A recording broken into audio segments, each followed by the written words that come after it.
claro, el chasis, casi estoy bajando. Para Miquel, junto a Juan, que llevaba 160 kilos. Quedó preocupado con Naturas también y a partir de entonces Ana nos puso en contacto y conseguimos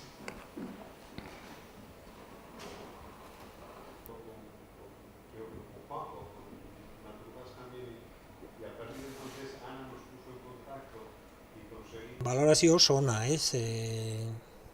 Gu berria ginen zeharkaldi polarretan eta jarritako helburua guretzat handia zen, zaila eta helburua beteta etxera etortzeak benetan asebete gaitu, pozgarria izan da eta morala eta animoa oso altu ekarri dugu.